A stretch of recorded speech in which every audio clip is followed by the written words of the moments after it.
Media మిత్రులకి నమస్కారం. గత వారం మనం కలిసినప్పుడు నెక్స్ట్ మేజర్ డెవలప్మెంట్ వచ్చే వారం జీరో డేట్ స్టార్ట్ అవుతుంది. ఆ కృష్ణశిలకి మన గుడి డిజైన్కి అనుగుణంగా ఆ రాళ్ళ కటింగు ఈ ప్రాసెస్ అంతా ప్రారంభం అవుతుందని చెప్పడం జరిగింది. ఈరోజు ఆ క్వారీ ఎవరైతే మనకి ఆ రాళ్ళన్నీ సప్లై చేస్తారో వారికి 9,99,999 రూపాయలు, అంటే 10 లక్షలు అడ్వాన్సు, కానీ అలా ఆ 9 టోటల్ ఉండేలాగా 9,99,999 రూపాయలు ఈరోజే ఏకాదశ గడియల్లోనే 4 గంటల దాకా మనకి ఏకాదశి ఉంది. సో 1 గంట క్రితం ఎవరైతే మన మాణిక్యాలరావు దుర్గాప్రసాద్ గారు లాయరు, వారు చెక్ పవర్ వారిద్దరికి ఇవ్వటం జరిగింది. ఆకివీళ్ళలోనే ఉంటారు వారు. సో ఆ పేమెంట్ ఇవ్వటం జరిగింది. తర్వాత ల్యాండ్ డెవలప్మెంట్ ఒక 15 రోజుల్లో ఆ సైటు, ఆ పాత అంతా ఇదిగో ప్రస్తుతం పరిస్థితి ఇలా ఉంది కదా. సో ఇదంతా కూడా కొంచెం శుభ్రం చేసి అదంతా తీసివేసి ఆ ల్యాండ్ సరి చేసుకొని మనం భూమి పూజ ఖచ్చితంగా మే నెలలో భూమి పూజ చేసే విధంగా అది ప్లాన్ చేయడం జరుగుతుంది. బట్ ఈరోజు నుంచి మనకి జీరో డేట్ స్టార్ట్ అయింది. సో ఆ స్టోన్ కటింగు అక్కడే కొన్ని స్టోన్స్, విజయవాడ దగ్గర గన్నవరంలో మరికొన్ని స్పెషల్ డిజైన్కి సంబంధించినవి, ఇవన్నీ గతంలో చెప్పినట్టుగా 3 నుంచి 3.5 మాసాల్లో అన్నీ రెడీ చేసి ఇక్కడ సైట్లో ఎరెక్షన్ స్టార్ట్ అవుతుంది. మిగిలిన గుడికి సంబంధించిన ఈ ధ్వజస్తంభం కావచ్చు, మంచి చక్కటి ఈ కాంపౌండు, ఇవన్నీ కూడా ప్యారలల్గా ఏ పనికి ఆ పని ఎప్పటికప్పుడు జరుగుతుంది. సో ధనం ప్రజల సంపూర్ణ సహకారంతోనే ₹1 సమకూరింది. డబ్బుకి ఎటువంటి ఇబ్బంది లేదు. ఆర్డర్ ఇవ్వటం కూడా జరిగింది. డిజైన్స్ అన్నీ కూడా పూర్తిగా సంపూర్ణ స్థాయిలో శివనాగిరెడ్డి గారి నేతృత్వంలో రెడీ అయినాయి. సో ఎటువంటి ఆటంకాలు లేకుండా, ఎవరో మధ్య మధ్యలో ఏవో చిన్న చిన్న ఆటంకాలు ఉంటాయి. ఎందుకంటే ఇప్పుడు ఎక్కడ దేవాలయం వచ్చినా సరే చాలా క్రిస్టియన్ సంఘాల వాళ్ళు అసలు దేవాలయ నిర్మాణం అసలు భారతదేశంలో దేవాలయాలే కట్టకూడదు అన్నట్టుగా చాలా ఉన్మాదంగా ప్రవర్తిస్తున్నారు. నేను ఇందాక ఒక వీడియో చూసా. ఎవడో is not even a Dalit, ఎవరో బీసీ క్రిస్టియన్, అతను ఏదో అరుస్తున్నాడు పిచ్చి కుక్క మాదిరి. ఏంటంటే ఈస్ట్ గోదావరి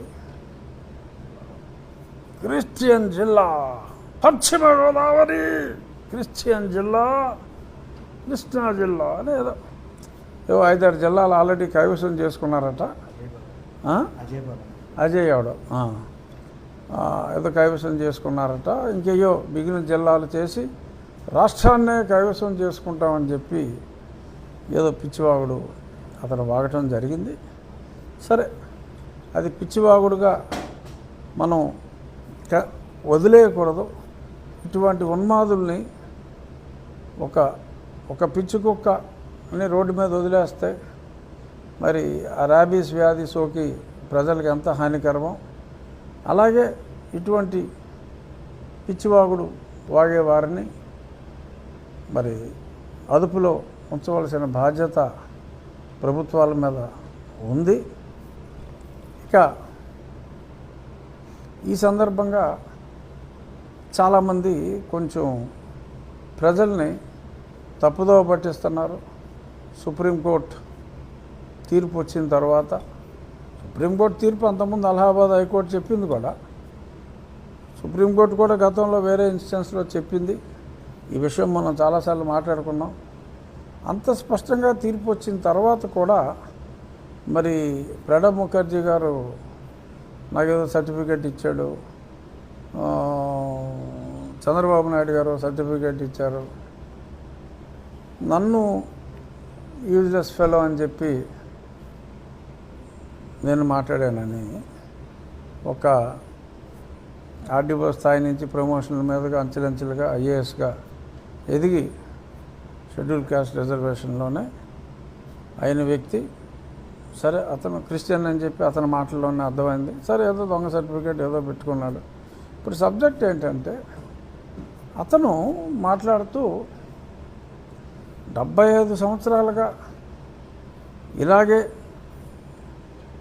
ఎస్సీ సర్టిఫికేట్తో క్రిస్టియన్లు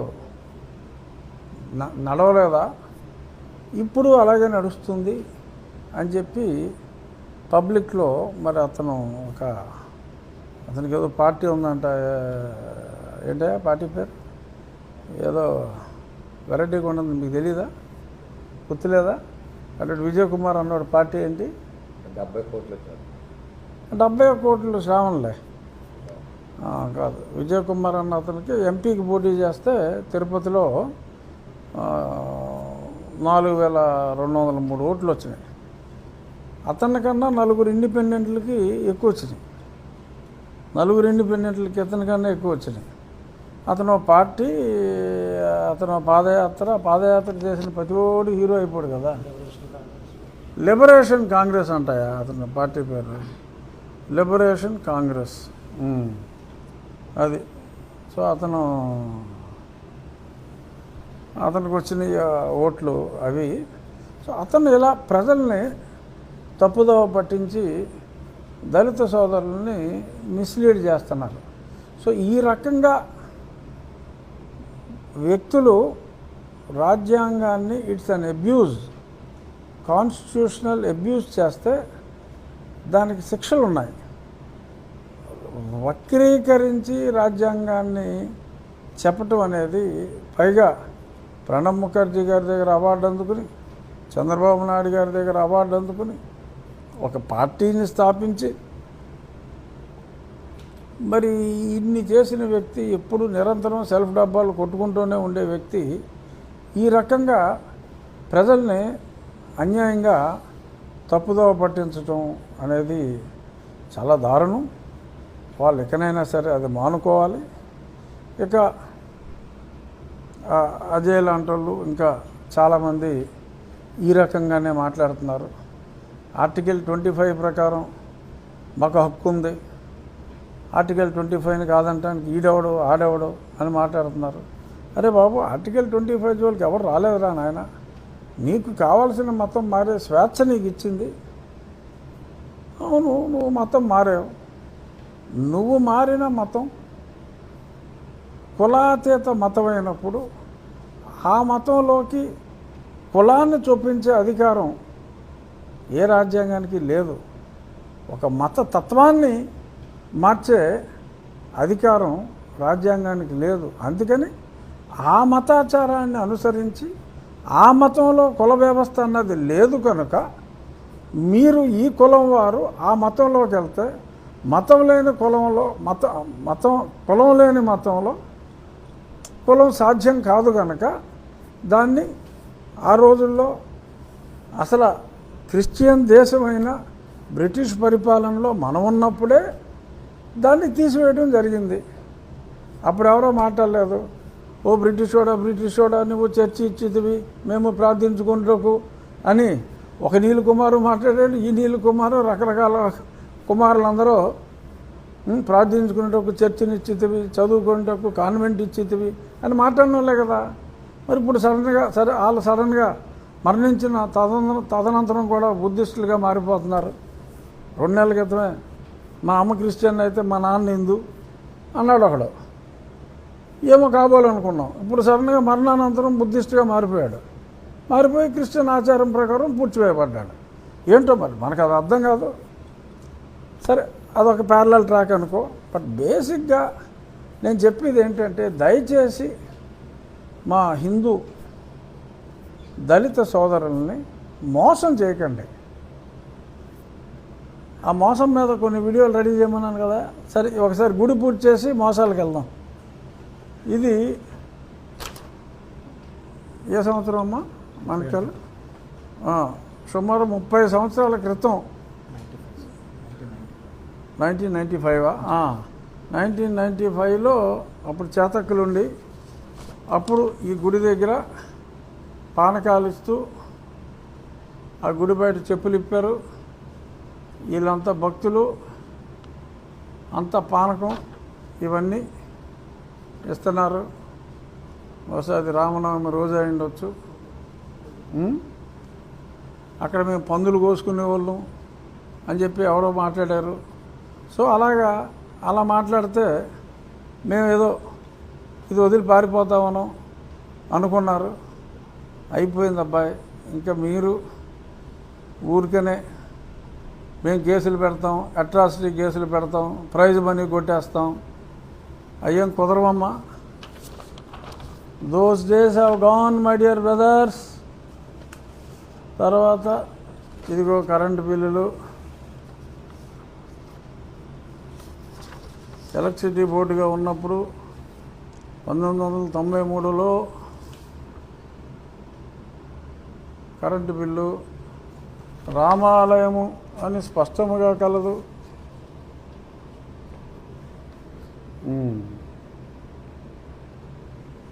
ఇదిగో నేమ్ రామాలయం ఉందా, ఇదిగో ఇక్కడ రామాలయము అని స్పష్టంగా ఉంది. ఎవరెవరో మధ్యలో కొత్త కొత్త దేవతల్ని, అది అసలు సత్రం అంటాడు ఒకడు. సత్రం అంటే సత్రం అనే రాస్తారు కదరా, సత్రకాయ. రామాలయం అని ఎందుకు పెడతారు? ఆ సత్రానికి రామాలయం అని పేరెట్టుంటారంటావా? తింగరోళ్ళు తింగర మాటలు. ఇదిగో ఆ తర్వాత కొత్త ఎలక్ట్రిసిటీ బోర్డు విడిపోయిన తర్వాత, డిస్ట్రిబ్యూషన్ కంపెనీలుగా వచ్చిన తర్వాత కూడా ఇది కరెంటు బిల్లు. ఇక్కడ చూసుకోండి చిరునామా. ఇది 2003 తర్వాత, అప్పటి నుంచి 23 దాకా కూడా కడతానే ఉన్నారు. తర్వాత ఇది పీకేశారు కరెక్ట్. రామాలయము. ఇవన్నీ ఇలా ఉంటే ఆడెవడో ఒకడు వస్తాడు, అక్కడ సత్రం ఉంది, లేదంటే ఇంకోటి ఉంది. పూర్వం అక్కడ అలా వెళ్తా అక్కడ సేద తీరేవారు. రామాలయం ఉన్నా సరే గుడి ప్రాంగణంలో మనకు అనాదిగా కూడా ప్రతి దేవాలయం వద్ద కూడా యాత్రికులు పడుకోవటం అనేది చాలా కామను. అంచేత ప్రతి గుడి దగ్గర, గుడి బయట రాత్రులు ఈ రోజుకి కూడా పడుకుని ఉంటారు. నేను ఎవడో పడుకుంటాను చూశాను, దీన్ని సత్రమందురు, ఇది దేవాలయం కానే కాదు, అటువంటి ముచ్చట మేము ఒప్పుకోనము అంటే ఒప్పేసుకుంటాము మనం. ఆడేదో ఇంగ్లీష్ టోన్లో, తెలుగులో ఇంగ్లీష్ టోన్లో మాట్లాడేస్తే ఒప్పేసుకుంటాం కదా తెంగరోలో మనం. మేము ఒప్పుకోనము అంటే అదలు బాగా అంటాం. ఇప్పుడు ధైర్యంగా ఎందుకు?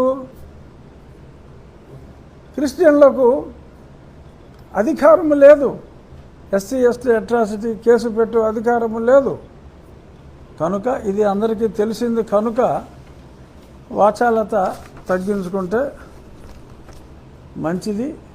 సరే, ఇక్కడ ఇప్పుడు ఈ రకంగా మాట్లాడుతూ కొన్ని చోట్ల ఇంకా పాంప్లెట్లు పంచి ఇళ్లలోకి వచ్చేసి నీకు ఒంట్లో బాగలేదు, ఒంట్లో బాగపోతే స్వస్థత చేకూర్చేదము, ప్రభు ఉన్నాడు అని ఇలా మాట్లాడేసేసి ఇండ్యూస్ చేస్తున్నారు. ఇలాగ ఇండ్యూస్మెంట్ అనేది 13 రాష్ట్రాల్లో యాంటీ కన్వర్షన్ బిల్ తీసుకొచ్చారు. 13వ రాష్ట్రం లేటెస్ట్ మొన్న మార్చి 30 అనగా ఈ రోజుకి 13 రోజుల క్రితం మహారాష్ట్రలో యాంటీ కన్వర్షన్ బిల్ పాస్ అయింది. ఈ యాంటీ కన్వర్షన్ బిల్ వలన ఏంటంటే మామూలుగా ఎవరినన్నా ఒత్తిడి చేసి మత మార్పిడి చేస్తే అప్ టు 5 years శిక్ష, 1 to 5. అదే షెడ్యూల్ కాస్ట్ షెడ్యూల్ ట్రైబ్ వారిని మోసం చేసి మేము ఇచ్చేస్తాం మీకు ఈ స్వస్థత చేకూరుస్తాం అని మోసాలు చేసి ఇళ్లలో దూరి ఇవన్నీ చేస్తే 10 సంవత్సరాల వరకు శిక్ష. ఉత్తరప్రదేశ్లో అమెండ్ చేసి దాన్ని 14 సంవత్సరాలకు కూడా మళ్ళీ పెంచడం జరిగింది. ఫస్ట్ ఈ యాంటీ కన్వర్షన్ లా 1969లో ఒరిస్సా వాళ్ళు తీసుకొచ్చారు. అక్కడ విపరీతంగా ఈ కన్వర్షన్ అనేది అప్పుడు మొదలు పెడితే ఆ ట్రైబల్ ఏరియాస్లో ఈ యాంటీ కన్వర్షన్ లాని తీసుకొచ్చారు. ఇప్పటికీ 13 రాష్ట్రాల్లో ఉత్తరప్రదేశ్, మధ్యప్రదేశ్, గుజరాత్, ఛత్తీస్గఢ్, ఉత్తరాంచల్, ఇంకా ఆల్మోస్ట్ బీజేపీ పాలిత రాష్ట్రాలు అన్నింటిలో కూడా తీసుకొచ్చారు. ఆ మధ్యన మన రాష్ట్ర నాయకులు కూడా అన్నారు అవసరమైతే ఇక్కడ కూడా ఈ లా తీసుకురావాల్సి వస్తుందని. మరి ఇప్పుడు ఇక్కడ కూడా బీజేపీ కూడా కూటమిలో భాగస్వాములు కాబట్టి తప్పకుండా ఈ జరుగుతున్న మోసాలు వాళ్ళు మాట్లాడేయటం, ఈ జిల్లాను కొట్టాం, ఆ జిల్లా మాదే, ఇప్పుడు ఈ జిల్లా మాదే అంటే రేపు పొద్దున్న అన్నీ మాయే అంటారు. ఇప్పుడు నన్ను రాముడి గుడిలోకి రావాలంటే పెద్దపేట వాళ్ళు పర్మిషన్ తీసుకుని రావాలి, పెంటమ్మ పర్మిషన్ తీసుకుని రావాలి, పెంటమ్మను ఒప్పుకుంటేనే నేను దండేయాలి అనే దౌర్భాగ్య స్థితిలోకి వచ్చినట్టుగా వాళ్ళు భావిస్తున్నారు. మరి వాడు మాట్లాడిన మాటలు కూడా ఈ చేష్టలను సమర్థిస్తున్నారు. కాబట్టి దీనికి శుభం కార్డు వేయాలి. వేయకపోతే ఇలాగే రెచ్చిపోయే ప్రమాదం ఉంది కనుక ఖచ్చితంగా ఆ శుభం కార్డు మన శంకుస్థాపనతోనే ఖచ్చితంగా అది ప్రారంభం అవ్వాలి. ఆ మోసాలు ఎలా ఉంటాయి? ఇదివరకు 2020లో ఒక అద్భుతమైన మలయాళం సినిమా వచ్చింది, ట్రాన్స్. ప్రేక్షకులందరూ ఒకసారి చూడండి, అది ఓటీటీలో ఉంది. దాన్ని తీసేయడానికి కూడా ఏదో చాలా డబ్బులు ఇచ్చారట మెషనరీ సంస్థలో. ఓటీటీలో మరి ఉండాలి. ట్రాన్స్ అనే సినిమా ఎలా మోసం చేస్తారో ఉంది.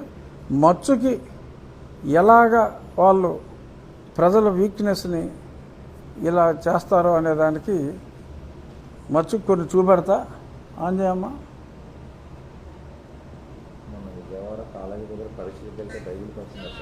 అదే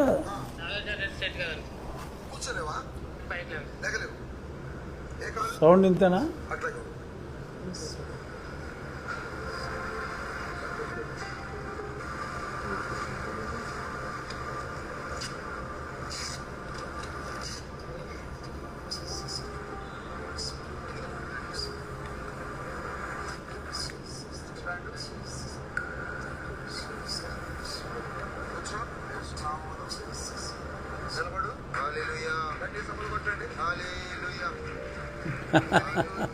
లేచిపోయాడా?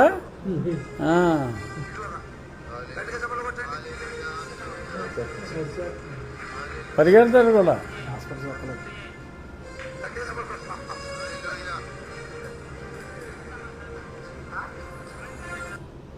ఇంకోటి పెట్టు. ఏదో కూడా మాట్లాడేస్తాడు ఇప్పుడు. అసలు సదరం సర్టిఫికేట్లు అడిగే వాళ్ళందరినీ వీడి దగ్గర పంపేస్తే ఆడు సెట్ చేస్తాడు. గవర్నమెంట్ బోలు పడ్డం తగ్గుద్ది.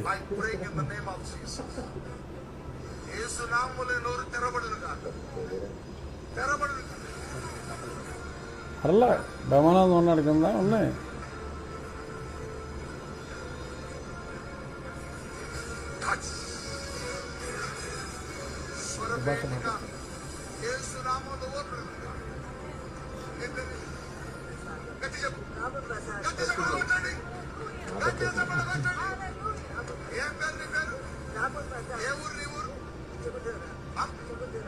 మాట్లాడుతున్నావు ఇప్పుడు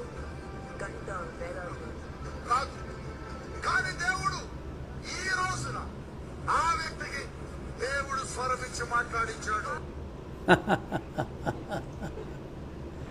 ఇవన్నీ మోసాలు అనమాట. యాక్చువల్గా ఈ మ్యాజికల్ ప్రాక్టీసెస్ అని చట్టం ఉంది. ఈ బిడ్డ ఒంట్లో ఉండి ఏం చేస్తావా? చంపేస్తావా?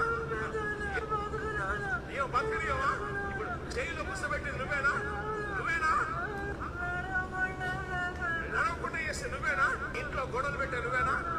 బయటికి రా. ఈ కాలంలో అగ్ని యేసుక్రీస్తు నామంలో ఇప్పుడు ఆ దయ్యం విడిచేసి వెళ్ళిపోతుంది. చూడండి. నువ్వు వెళ్ళిపోతావా? అనిపిస్తుంది నీకు ఇప్పుడు మంటనా? యేసుక్రీస్తు నామంలో సాయిలు రాయండి, కాళ్ళకు రాయండి, చేతులకు రాయండి, మొత్తం సెట్ అవుతుంది. యేసుక్రీస్తు నామంలో ఏదున్నా కానీ విడిచేసి వెళ్ళిపోతుంది. భయపడద్దు. యేసు నామంలో దయ్యం బయటకు వచ్చింది. నడిపించండి.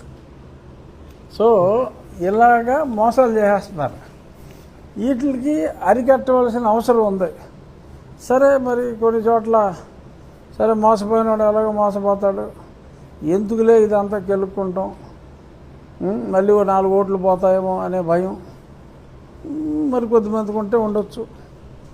బట్ ఏదేమైనా ఆ చట్టం తీసుకురావాల్సిన అవసరం ఉంది. ఎందుకంటే ప్రజలకి చేసేది మోసగాలని చట్ట ప్రకారం శిక్షించాలి. ఇది ఇటువంటి మ్యాజికల్ ప్రాక్టీసెస్ అని ఆల్రెడీ చట్టం ఉంది. ప్రజల్ని మాయ మాటలు చెప్పి మభ్యపెట్టి మోసం చేయటం, ఎందుకంటే మోసం ఏముంటుంది? ఇప్పుడు అసలు మరి కడప జిల్లాలో చెవిటోళ్ళు చాలా ఎక్కువగా ఉన్నారు. యేసు యేసు అని చెవిలో చెప్పేస్తే అడిగి చెవులు వచ్చేయాలి ఆ లెక్క ప్రకారం. సరే 90% అయితే దొంగ సర్టిఫికేట్లు అయి ఉండొచ్చు. బట్ అయినా నిజంగా చెవిటోళ్ళు ఉంటారు కనుక మరి వాళ్ళకి ఆ ఎలిజిబిలిటీ ఉంది. మరి దాని బదులు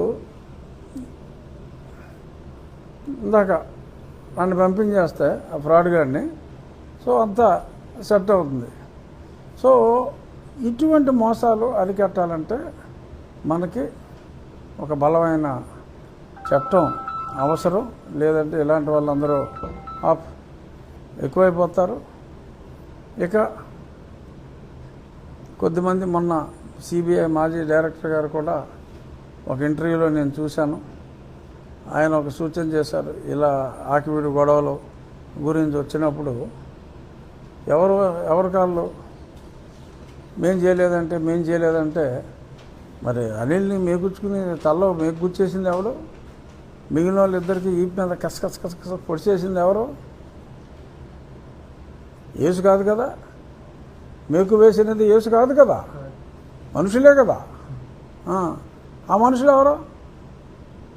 ఎవరో చెప్పట్లేదు. ఇలాగా ఇటువంటి పరిస్థితి వచ్చినప్పుడు లా అండ్ ఆర్డర్ కోసం ఎక్కువ మంది పోలీసులను పెట్టినప్పుడు పోలీస్ యాక్ట్ ఆఫ్ 1861 ప్రకారం, ఇప్పుడు పోలీస్ యాక్ట్ 30 ఎలాగో అలాగే పోలీస్ యాక్ట్ 1516 ప్రకారం ఎంతమంది పోలీసులను పెడితే ఆ పోలీసుల కాస్టు ఆ ప్రాంత ప్రజలు, ఇప్పుడు ఇది పెద్దపేట, ఆ పెద్దపేట వాసులు చచ్చినట్టు కట్టాల్సిందే అది వేస్తే. సో అది ఎందుకు వేయట్లేదు, అది వెయ్యాలి అని చెప్పి ఆయన మాజీ CBI director, very senior IPS officer, retire అయ్యారు. సో అటువంటివన్నీ కూడా మరి ప్రభుత్వం పరిశీలిస్తుందేమో చూడాలి. ఏదేమైనా ఈ రకంగా మోసాలు చేయటం, ప్రజల్ని మభ్యపెట్టడం ఇది తప్పు కాబట్టి మీరు పాటించవలసిన అవసరం లేదని చెప్పి మాట్లాడటం, ఇవన్నీ మంచి పద్ధతి కాదు. ఓకే, మాయ మాటలు నమ్మి ప్రభుత్వాలు చేతగాక ఊరుకున్నప్పటికీ కూడా ప్రజల్లో ఒక అవేర్నెస్ వచ్చింది. ఖచ్చితంగా మీ చర్చిలు బయట ఫోటోలు తీస్తారు, చర్చి లోపలికి వచ్చి ఫోటోలు తీస్తారు. ఏముందా ఇక్కడ చిన్న కెమెరా పెట్టుకుని హల్లెలూయా అని లోపలికి వచ్చేస్తాడు, కాదనలేరు కదా. మొత్తం అందరినీ తీసేస్తాడు. అలా వారం రెగ్యులర్గా వెళ్ళే వాళ్ళు ఎవరున్నారో ఆ డీటెయిల్స్ ఇస్తే ఆడికి తెలియకుండానే సర్టిఫికేట్ లేసిపోద్ది. సో అంచేత దయచేసి మోసగాళ్ళ చేతుల్లో బలవకండి. వారు చెప్పేవన్నీ అబద్ధాలు. అవి అబద్ధాలన్న నిజం తెలుసుకొని మోసపోవద్దు. మారితే చక్కగా మారి అందులోనే మారేము, మాకు ఇప్పుడు కులరహితులు మేము, మాది మతం అని చెప్పి చెప్పుకోవటంలో అర్థం ఉంది. అంతేగాని ఆ రిచువల్స్ ఫాలో అవుతూ ఇలా ఉంటే రాజ్యాంగాన్ని ఇప్పటికిప్పుడు ఎవడో మార్చలేడు. సో అంచేత మీకు రిజర్వేషన్లు కావాలా, మీకు వాళ్ళు దొంగ మాటలు చెప్పి తీసుకెళ్ళిన మతం కావాలా? ఎందుకంటే ఆ మతంలో ఉన్న వాళ్ళు ఎవరో కూడా క్రీస్తు వలన ఆపరేషన్ చేయకుండాను ఏమీ జరగకుండా మాటలు వచ్చేస్తాయని, ఒక కుంటివాడు లేచి నడవగలడని, ఇవన్నీ వాళ్ళే విశ్వసించరు. వీళ్ళు విశ్వసించి మోసపోతున్నారు, కమిషన్లు కొట్టేస్తున్నారు. దశం భాగం అని చెప్పి కొబ్బరి నూనె రాసేసి మొత్తం మీరు కష్టపడి సంపాదించుకున్నది లాగేస్తున్నారు. అదే మామూలుగా దశం భాగం కొంతమంది ఎక్కువ లాగుతారు, తెలివైన వాళ్ళు గట్టి కేకలేసేసే వాళ్ళు ఎక్కువ లాగేస్తారు భయపెట్టి. ఓకే, మామూలు వాళ్ళు 10% సర్దుకుంటున్నారు. ముందు లాగుతారు, బిర్యానీలు పెట్టి లాగుతారు, అది ఇండ్యూస్మెంట్ కింద వస్తుంది, అది నేరం. సో ఇటువంటి వాళ్ళందరినీ వేసేస్తారు. తర్వాత ఈ అనాథరైజ్డ్ చర్చిలు జీవో నెంబర్ 376 పంచాయతీరాజ్ యాక్ట్ ప్రకారం ఇవాళ నాకు తెలిసి అడిగారు కొద్దిమంది,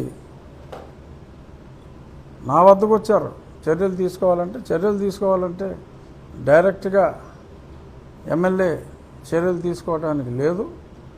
మీరు రైట్ టు ఇన్ఫర్మేషన్ యాక్ట్ కింద ఇన్ఫర్మేషన్ అడిగితే అనుమతి ఏ చర్చలకు ఉన్నాయి, అనుమతి ఏ చర్చలకు లేదు అని అడిగితే వారు చెప్తారు. మున్సిపాలిటీ అయితే మున్సిపాలిటీ వాళ్ళు చెప్తారు, పంచాయతీ అయితే ఆ ఎండిఓని అడిగితే ఒక 10 రూపాయలు ఫీజు కట్టిస్తే చెప్తారు. ఆ చెప్పిన తర్వాత మీరు డిస్ట్రిక్ట్ అడ్మినిస్ట్రేషన్ కలెక్టర్ గారి అప్రూవల్ ఉండాలి దానికి. మరి కలెక్టర్ గారి అప్రూవల్ లేకుండా అనాథరైజ్డ్గా ఇన్ని ఉన్నాయంటే కలెక్టర్ గారికి చర్యలు తీసుకోమని చెప్పి రాయండి. ఇది నేను ఆంధ్రప్రదేశ్లో అందరికీ చెప్తున్నా, ఇది ఒక దీనికి కాదు, ఇక్కడ వాళ్ళు రాశారు. ప్రభుత్వం ఉదాసీనత వైఖరి వహించి, అంటే ఇక్కడ ప్రభుత్వం అవ్వచ్చు, వేరే రాష్ట్రమైనా అవ్వచ్చు, నేను జనరలైజ్ చేసి చెప్తున్నా, నేను ఆంధ్రప్రదేశ్ ప్రభుత్వం గురించి చెప్పట్లా. ఒకవేళ ఉదాసీనత వహించి మనకెందుకు ఆ ఓట్లు పోతాయేమో అని ఎవరైనా అనుకుంటే చట్టాన్ని పరిరక్షించవలసిన బాధ్యత, మనం చేసిన చట్టాలని మనం గౌరవించుకోకపోతే ఇంకెవడు గౌరవిస్తాడు? సో కాబట్టి అప్పటికి చర్యలు తీసుకోకపోతే కోర్టుకు వెళ్ళొచ్చు. కోర్టు ఖచ్చితంగా చర్యలు తీసుకోమనే చెప్తుంది. అయినప్పటికీ తీసుకోకపోతే కంటెంప్ట్ చేయాల్సి వస్తుంది. ఇదంతా ప్రాసెస్ అవ్వాలంటే ఒక 3 నెలలు పట్టవచ్చు. ఖచ్చితంగా రేపు ఎలక్షన్లో ఎవరన్నా పంచాయతీ ఎలక్షన్లో పోటీ చేయాలనుకుంటే ఇప్పుడే వెనక్కి వచ్చేయండి. ఇవాళ నుంచే గుళ్ళకి వెళ్ళటం మొదలెట్టండి, గర్భాపసి వచ్చేయండి.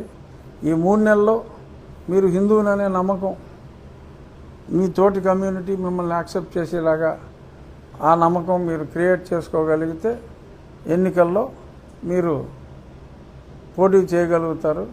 లేదంటే అన్ని చర్చిల్లోనూ ఫోటోలు తీసుకుని మీ అపోనెంట్ రెడీగా ఉంటాడు, నిజమైన దళితుడే పోటీ చేయగలడు. ఇలాగా రెగ్యులర్గా చర్చిలకు వెళ్ళి అక్కడ దశం భాగం సమర్పించుకునే వాళ్ళు నామినేషన్కి అనర్హులు అవుతారు. చెప్పలేదంటారు, అన్యాయం జరిగిపోయిందంటారు. ఆ నీల్ కుమార్ మాటని వాళ్ళు ఎలాగపోతారు, వాళ్ళతో పాటు మీరు పోవద్దు అని చెప్పి దళిత సోదరులకి ఏదైనా మాయ మాటలు నమ్మి అటుగా వెళ్ళిన ఒకనాటి దళిత సోదరులకి తిరిగి మీరు వచ్చే అవకాశం ఉంది కనుక కొంతమంది మాట్లాడే ఈ జిల్లా మాదే, ఆ జిల్లా మాదే, రాష్ట్రం మాదే, త్వరలో దేశము కూడా మనదే అనే తింగర మాటలు విశ్వసించవద్దని చెబుతూ సరైన బాటలో పయనిద్దాం. వెళ్తే వెళ్ళిపోండి, మంచి రిలీజియన్, అందులో డౌట్ లేదు. కానీ రిలీజియన్ని పాడు చేసే విధంగా ప్రవర్తించడం తప్పు కాబట్టి అదో ఇదో తేల్చేసుకోండి. అది కాదు ఇదని ఇప్పుడు అనుకుంటే ఇలాగ వచ్చేయండి. సో ఇది ఖచ్చితంగా ఐస్ ఆర్ వాచింగ్. చర్చికి వెళ్ళే వాళ్ళు ఖచ్చితంగా 10 రోజులు ఆలస్యం అవ్వచ్చు, ఎవరి మాటలు విశ్వసించవద్దు. అదేమి ఆ కమిషన్ వేశారు ఈ కమిషన్ వేశారని చెప్పి ఎవడపడతాడు మాట్లాడుతున్నాడు. ఏమైంది? ఏ కమిషన్ వేసినా సరే ఆ మత స్వరూపాన్ని ఎవరు మార్చలేరు కనుక అది కుదరదు. సో అంచేత దయచేసి వెళ్తే పూర్తిగా వెళ్ళిపోండి, వస్తే వెనక్కి వచ్చేయండి. త్రిశంక స్వర్గంలో ఉండి పీపుల్ వాచ్ చేస్తున్నారు కాబట్టి రొంటికి చెడ్డ రేవడి కావద్దు అని చెప్పి రాష్ట్రంలో ఉన్న మా హిందూ దళిత సోదరులు అందరికీ అన్ని మతాలు మంచియే, అన్ని మతాలు మంచియే. ఏ మతాన్ని ఫాలో అవ్వాలనుకుంటే ఆ మతాన్ని ఫాలో అవ్వండి. ఒకేసారి ఫాలోయింగ్కి ఒక మతం, బెనిఫిట్స్కి ఒక మతం, రాజ్యాంగానికి కాదది సమ్మతం. సో అంచేత రాజ్యాంగాన్ని వక్రీకరించే వారి మాటలు విశ్వసించొద్దు. సో ప్రజలందరూ డిమాండ్ చేస్తే, ప్రభుత్వం అంటే మెజారిటీ ప్రజలు డిమాండ్ చేస్తే ఈ బలవంతపు ఈ కన్వర్షన్లు ఆపాలి అంటే ఒక చట్టం అనేది ఉంటే దానివలన ఉపయోగాలు ఎక్కువ ఉంటాయి. కాబట్టి మీ అభిప్రాయాలు గౌరవనీయమైన ప్రభుత్వ పెద్దలకు తెలియజేయవాలని చెప్పి ఈ మీడియా సమావేశం ద్వారా రాష్ట్ర ప్రజలందరికీ తెలియజేస్తున్నాను.